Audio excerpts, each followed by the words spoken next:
Las lágrimas que derrama Gustavo Petro aquí son el verdadero sentir del gran pueblo latinoamericano. Veamos esto.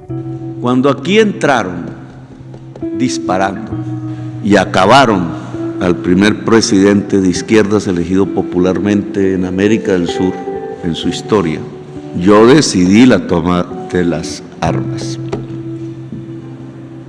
No había más. No respetaban el voto popular. A los sobrevivientes de la lucha por la democracia de todos los colores, de todos los países, para que hagamos un nuevo juramento como Bolívar, el juramento de un gran pacto democrático para toda América Latina que se perpetúe en las generaciones.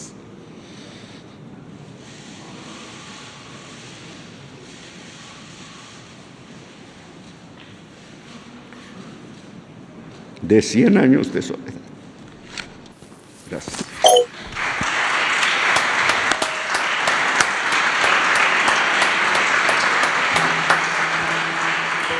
La sublimidad de las palabras de Gustavo Petro en Chile, que van a seguir escuchando a continuación, mueve los vientos de adentro de nuestros pechos y nos hace sentir orgullosos y valerosos, porque nunca nadie que ocupara el gobierno de este país había salido de la entraña profunda de la gente para llegar a un púlpito a defenderla y a pelear con conocimiento para unir este hermoso continente que han querido dividir toda su historia. Escuchemos y compartamos este relato que parece que no proviniera de un gobernante, sino de las venas de la poética de la política misma. Nos convencimos nosotros mismos que no era el camino.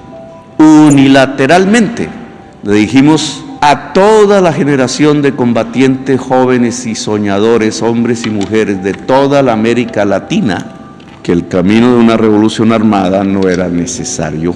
Y repetimos las palabras de Allende. Ingenuos, nos dijeron, románticos. Va a pasarles lo mismo que Allende. Y terminamos ganando las elecciones de 1991 y haciendo la Asamblea Nacional Constituyente de Colombia. Como fuerza mayoritaria hicimos la Constitución. Y después llegaron sobre nosotros más muertos, más violencia, más torrentes de sangre. 200,000 muertos en la violencia paramilitar de la década de los 90. La Constitución se volvió letra muerta, no se aplicó. La democracia para nosotros no era, pero América Latina oyó. Y apareció una primavera. Y de pronto los progresismos dejaron de vestirse de verde oliva y de andar las montañas y de cargar mochilas. Y no hubo más fusiles, se derritieron y se volvieron monumentos y arte. Y uno tras otro los países fueron triunfando en aventuras políticas diferentes, en búsquedas, que la búsqueda es el sinónimo de la libertad. Gustavo Petro encarna la historia de la búsqueda de la paz en Colombia y América Latina. Él es no solo la representación, sino la carne y el hueso mismo de la trascendencia del ser humano, que ha entendido cómo se destruye país, pero también ha entendido cómo se construye verdaderamente. Esto explica su casi desesperada intención de pacificar, su desesperada intención de que los grupos armados se sienten a dialogar, su desesperada intención de arrebatarle a la violencia a los miles de jóvenes que aún hoy escudan detrás de un uniforme, el fracaso de una sociedad que les entregó un arma antes que un libro. Y ojo con esto, porque bien lo dijo él mismo, nosotros, esta generación, no nos vamos a dejar quitar la paz. Hoy quisieran volvernos a los tiempos de Allende. Hoy quisieran otra vez bombardear esas ilusiones. Hoy quisieran, porque no aguantan la democracia, la pérdida de privilegios, que como dice la canción de antaño, el niño vaya sano a la escuela, que no les gusta que se pueda afrontar las nuevas realidades y problemas del mundo, que no les gusta que la gente débil pueda decidir, que la mujer pueda decidir, que la diversidad pueda ser, entonces quieren usar la violencia. Lo acabamos de ver en Brasil, pero no solamente en Brasil. Pues es hora de decir que eso que pasó hace 50 años en este mismo lugar no va a volver a pasar, que el camino de América Latina es irreversiblemente democrático, que los jóvenes de esta generación no se van a dejar quitar en su existencia la paz. En Brasil intentan perpetrar un contra Lula da Silva. En Perú hay una gigantesca crisis política por la represión de la fuerza pública a la gente y el boicot de la derecha desde el Congreso. En Colombia conocemos las dinámicas de relaciones de poder de los medios de comunicación y su desprestigio sistemático en medio de lo que parece un golpe blando. Cuando a las derechas se les juega democráticamente y se les gana, entonces ya no les gusta ese juego que ellas creían que dominaban con sus estrategias de manipulación. Pongámosle harta atención a esto. Está en peligro la democracia. Está en peligro el pacto democrático de las Américas, porque no es un problema exclusivamente suramericano. Lo mismo que pasó en Brasilia pasó en Washington. Un poquito más blanquitos los de Washington, pero fue lo mismo. Es un golpe de extremas derechas para o contra algo que no quieren, la democracia. Y no quieren la democracia porque la democracia permite que la diversidad de nuestras poblaciones, que el negro y la negra, y que el indígena y la comunidad, y que el campesino y el pobre y la señora de los tintos puedan ser dueños de sus propios países.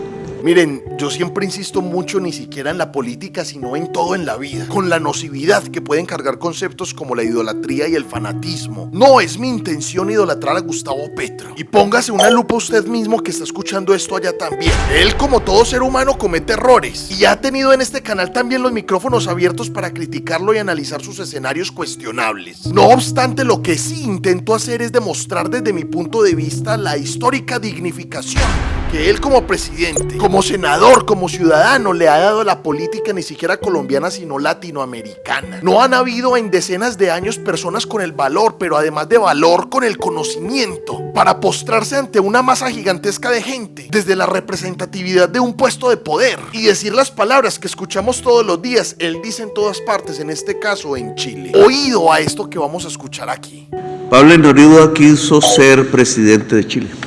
Y a Gabriel García Márquez le dijimos muchísimos que fuera presidente de Colombia. ¿Qué hubiera sido de América Latina si Pablo Neruda y Gabriel García Márquez hubieran sido presidentes? Hubiéramos tenido presidentes poetas, presidentes de las palabras hermosas. Es difícil saber si hubiera sido mejor o peor. Yo creo que mejor, porque era mejor tener presidentes poetas que presidentes de fusiles o de violencias, que no el atuendo es el que hace la paz o la guerra. Indudablemente hubiera sido una América Latina diferente que no pudo ser. Nos corresponde a nosotros, fíjese, los que de niños leíamos a Pablo Neruda y a García Márquez, asumir esa responsabilidad, que es enorme. Agarrar brevemente el contexto histórico del conflicto armado latinoamericano como Gustavo Petro lo hizo en esta alocución. Recordar el fatídico caso de la injerencia armada estadounidense con Salvador Allende, que como muchos otros instó y catapultó a las juventudes de muchos lugares a sumarse a los escenarios de violencia. Plantear propuestas estructurales de transformación política y ambiental para la humanidad desde puntos de vista energéticos y democráticos. Exponer las responsabilidades de espectros políticos sobre la crisis ambiental y trabajar para dialogar con ellos para que reconfiguren su concepción y ejercicio político. Enaltecer la cultura y la literatura latinoamericana utilizándola como rueda para caminar la palabra y darse esa disputa discursiva contra la matriz del relato hegemónico. Tengo que repetirlo y lo dije al inicio. Es la sublimidad de la poética de la política, por fin en las palabras de un mandatario en Colombia. Ayudar a cambiar a Estados Unidos su matriz energética es ayudar a que la humanidad pueda vivir en el planeta. Y tenemos ese potencial. Luego, ¿cómo se logra juntar ambas necesidades y propósitos? América del Sur es la región del mundo con el mayor potencial de generación de energías limpias, poco dicho, poco explorado. A veces se habla de Venezuela como la gran potencia petrolera, a veces de Colombia como la carbonera. Petróleo y carbón pueden acabar, si se usan intensivamente, la vida misma. Pero resulta que hoy la mayor riqueza fuera de su población y su diversidad cultural está en nuestra naturaleza, pero está también en su geografía, en sus montañas, en la abundancia de las aguas, del sol y de los vientos. Y esas palabras que se encuentran rapidísimo en los poemas de Pablo Neruda repetidamente, aguas, sol y vientos, son hoy la base de las energías limpias que el mundo puede tener, con una capacidad que podría generar tanta energía limpia que Europa nos envidiaría, que Estados Unidos necesita, porque al ser el mayor o segundo mayor contaminante del mundo, es decir, responsable hoy, a partir de su estructura económica y de su matriz energética, de la posible extinción de la humanidad, una alianza entre esa necesidad de los Estados Unidos por cambiar su matriz energética y nuestro potencial para generar energías limpias podría ser fundamental, no solamente para las Américas, sino para la humanidad entera.